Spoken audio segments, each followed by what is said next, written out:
Hi all, അസ്സലാമു അലൈക്കും, welcome back. അപ്പോൾ ഇന്ന് ഞാൻ വന്നിട്ടുള്ളത് കിച്ചണിൽ നമ്മൾ എപ്പോഴും അറിഞ്ഞിരിക്കേണ്ട കുറച്ചധികം കിച്ചൺ ടിപ്സ് ആൻഡ് ട്രിക്സ് ഒക്കെ കളക്ട് ചെയ്തിട്ടാണ്. അപ്പോൾ വീഡിയോ ഫുള്ളായിട്ട് തന്നെ ഒന്ന് കണ്ടു നോക്കാൻ ശ്രമിക്കുക കേട്ടോ. നിങ്ങൾക്ക് ഇതിൽ ഒന്നെങ്കിലും യൂസ്ഫുൾ ആയിരിക്കും.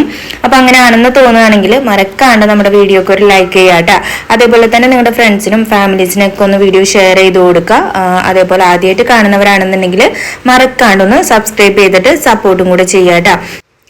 അതേപോലെ തന്നെ നമ്മുടെ വീഡിയോനെ കുറിച്ചുള്ള ഫീഡ്ബാക്സ് ഒക്കെ കമൻറ്റ് ബോക്സിൽ വന്നിട്ട് കമൻ്റായിട്ട് അറിയിക്കാനും മറക്കരുത്. അപ്പോൾ നമുക്ക് പെട്ടെന്ന് തന്നെ വീഡിയോയിലേക്ക് പോകാട്ടോ. അപ്പോൾ ഞാൻ കഴിഞ്ഞ വീഡിയോയിൽ കാണിച്ചിട്ടുണ്ടായിരുന്നു നമ്മുടെ മാംഗോ നമ്മൾ ഒട്ടും വേസ്റ്റായി പോവാണ്ട് നമ്മൾ എങ്ങനെയാണ് ഫ്രീസറിൽ സ്റ്റോർ ചെയ്ത് വെക്കുന്നതെന്ന് കേട്ടോ. അപ്പോൾ ഇതിപ്പോൾ ഞാൻ വെച്ചിട്ട് കുറച്ച് ദിവസമായി നല്ല കട്ടിയായിട്ട് നല്ല ഫ്രീസായിട്ട് നമുക്കിത് കിട്ടിയിട്ടുണ്ട്. ഇനിയിപ്പോൾ ഞാൻ ഇത് വെച്ചിട്ടുള്ളൊരു നല്ലൊരു കിടിലൻ റെസിപ്പി കാണിച്ചു തരാം കേട്ടോ. അപ്പോൾ ഫസ്റ്റ് തന്നെ ഞാനൊരു പാത്രത്തിലേക്ക് കുറച്ച് അരിപ്പൊടി ഇട്ട് കൊടുക്കുന്നുണ്ട്. അതേപോലെ ആവശ്യത്തിന് ഉപ്പും കൂടെ ഇട്ട് കൊടുത്തിട്ടുണ്ട് കേട്ടോ. പിന്നെ നമ്മുടെ ഫ്രീസ് ചെയ്ത് വെച്ചിട്ടുള്ള കുറച്ച് മാംഗോ പൾപ്പ് ഞാനൊരു ബൗളിലേക്ക് മാറ്റി കൊടുത്തിട്ടുണ്ട്. അപ്പൊ ഇതിന്റെ തണുപ്പൊക്കെ മാറി അതേപോലെ സാധാ ലിക്വിഡ് രൂപത്തിലായി കിട്ടുന്ന ടൈമിൽ നമുക്ക് ഈ അരിപ്പൊടിയിലേക്ക് കുറേശ്ശെ ഇത് ഇട്ട് കൊടുത്തിട്ട് നന്നായിട്ട് ഇളക്കി മിക്സ് ചെയ്യാം കേട്ടോ.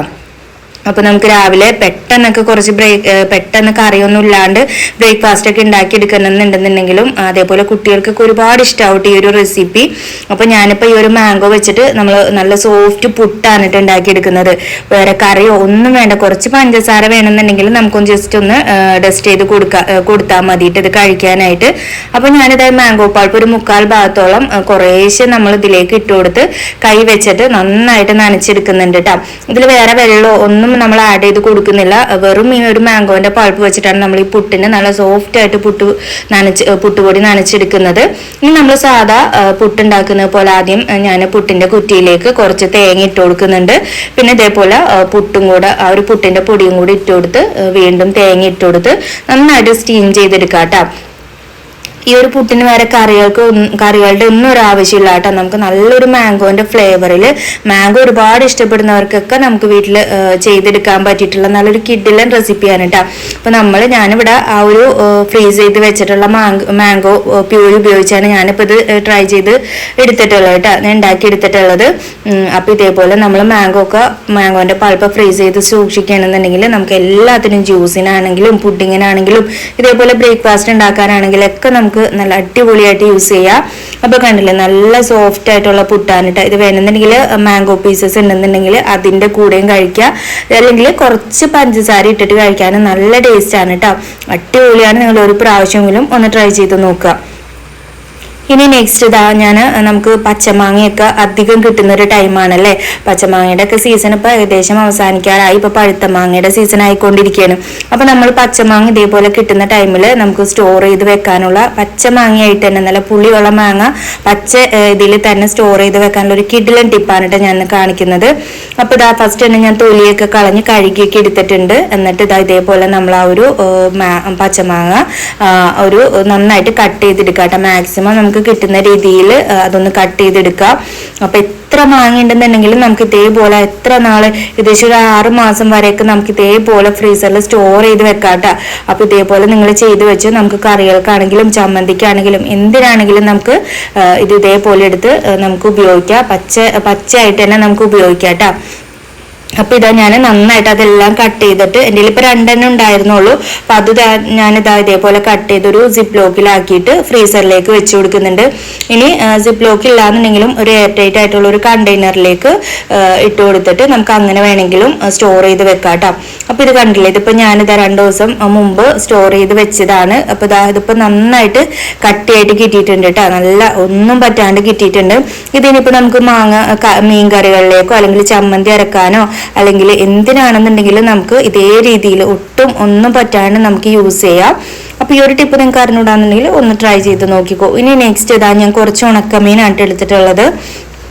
ഇത് സ്രാവുണ്ട്, അതേപോലെ തന്നെ മാന്തളില്ലേ നങ്ക്, ആ ഒരു മീനുണ്ട് കേട്ടോ. നല്ല അടിപൊളി ഉണക്കമീനാണ്. അപ്പൊ ഈ ഉണക്കമീനൊക്കെ ഇഷ്ടപ്പെടുന്നവര് അതേപോലെ തന്നെ നമുക്ക് പെട്ടെന്ന് ഈ ഉണക്കമീനിന്റെ ഉപ്പ് കളഞ്ഞെടുക്കാനുള്ള ഒരു കിഡിലൻ ടിപ്പാണ് കേട്ടോ.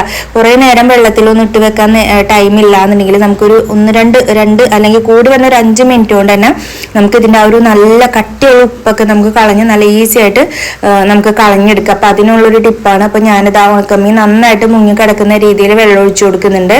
എന്നിട്ട് ഇതേപോലെ ഒരു ചെറിയ പീസ് ന്യൂസ് പേപ്പർ എടുത്തിട്ട് നന്നായിട്ട് ഇതിലേക്ക് ഇതേപോലെ ഒന്ന് കട്ട് ചെയ്തിട്ട് ഇട്ട് കൊടുക്കാം കേട്ടോ. എന്നിട്ട് ആ ഒരു വെള്ളത്തിൽ മുക്കി വെക്കാം.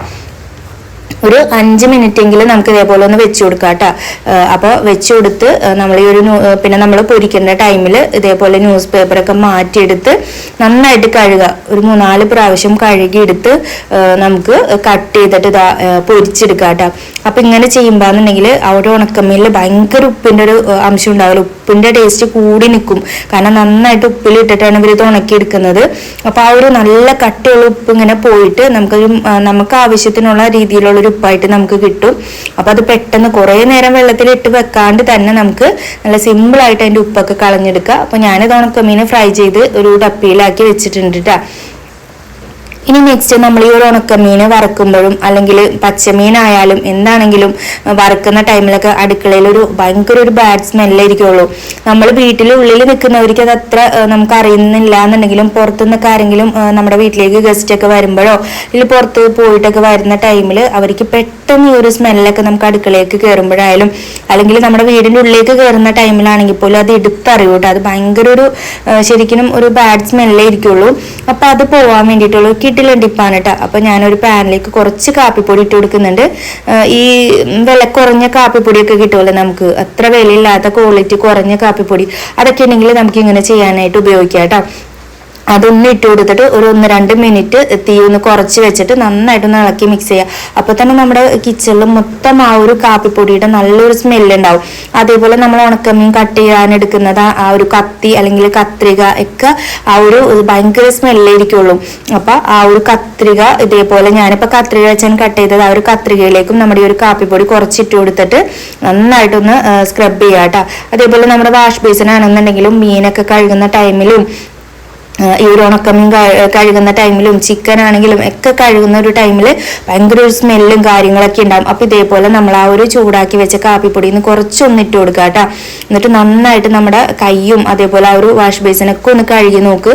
നല്ലൊരു സ്മെല്ലായിരിക്കുള്ളൂ കേട്ടോ. അതേപോലെ തന്നെ വാഷ് ബേസിൻ നല്ലൊരു കളർ വെക്കാനും നന്നായിട്ട് ക്ലീൻ ചെയ്യാനും ഈ ഒരു കാപ്പിപ്പൊടി നമുക്ക് യൂസ് ചെയ്യാം.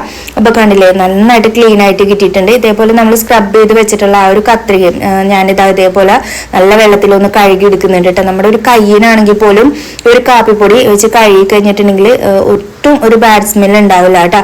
ഈ ഒരു ടിപ്പ് അറിയാത്തവരൊന്ന് ട്രൈ ചെയ്ത് നോക്കിക്കോ, എന്നിട്ട് ഫീഡ്ബാക്ക് അറിയിക്കുക. ഇനി നെക്സ്റ്റ് പലരുടെയും ഒരു ടെൻഷനാണ് ചോറ് തിന്നാൽ തടി കൂടും എന്നുള്ളതല്ലേ. അപ്പം അതിനൊരു പരിഹാരമായിട്ടാണ് കേട്ടോ ഇന്ന് വന്നിട്ടുള്ളത്. നമ്മൾ ചോറ് വെക്കുന്ന ടൈമിൽ ഇതിപ്പോൾ ഞാൻ വെള്ളമൊക്കെ വെച്ച് അരിയൊക്കെ ഇട്ട് കൊടുത്തിട്ടുണ്ട് കേട്ടോ. തിളച്ച് വരുന്ന ടൈമിൽ ഒരു ചെറിയ പീസ് ചിരട്ടയുടെ കഷ്ണം ഇതേപോലെ ഇട്ട് കൊടുക്കുക കേട്ടോ. എന്നിട്ട് കഴുകി ക്ലീൻ ആക്കി ഒരു പീസ് ഇട്ട് കൊടുത്താൽ മതി. എന്നിട്ട് നമ്മൾ ചോറ് വെക്കുന്ന ഒരു ടൈമിൽ അങ്ങനെ ഇട്ട് കൊടുത്തിട്ടുണ്ടെങ്കിൽ നമുക്ക് ഈ ഒരു ചോറ് ഞാൻ ചോറൊക്കെ വെന്തതിന് ശേഷം ആ ഒരു കലത്തിൽ നിന്ന് നമ്മുടെ ചിരട്ട മാറ്റി കൊടുത്തിട്ട് ചോറ് വടിച്ചെടുക്കാം. ഇങ്ങനെ ഉണ്ടാക്കിയെടുക്കുന്ന ചോറാണെന്നുണ്ടെങ്കിൽ ഒരു ടെൻഷനും വേണ്ട കേട്ടോ, നമുക്ക് തടി വെക്കുമെന്നുള്ളത്. അതേപോലെ തന്നെ നമ്മൾ ഈ ഒരു ചിരട്ടിയിട്ട് വെള്ളം തിളപ്പിച്ച് കുടിക്കുകയാണെന്നുണ്ടെങ്കിലും കൊളസ്ട്രോൾ കുറയാനായിട്ട് നന്നായിട്ട് ഹെൽപ്പ് ചെയ്യും കേട്ടോ. അപ്പോൾ ഇന്നത്തെ വീഡിയോയിൽ കാണിച്ചിട്ടുള്ള എല്ലാ ടിപ്സും ട്രിക്സൊക്കെ നിങ്ങൾക്ക് യൂസ്ഫുൾ ആയിട്ടുണ്ടാകുമെന്ന് പ്രതീക്ഷിക്കുന്നു. വീഡിയോനെ കുറിച്ചുള്ള ഫീഡ്ബാക്ക് ഒക്കെ കമന്റ് ബോക്സിൽ അറിയിക്കാട്ടെ. അപ്പോൾ വീണ്ടും നല്ല യൂസ്ഫുൾ ആയിട്ടുള്ള കുറച്ചധികം ടിപ്പുകളായിട്ട് നമുക്ക് വീണ്ടും കാണാം. അപ്പോൾ അതുവരേക്കും tata bye bye, see U.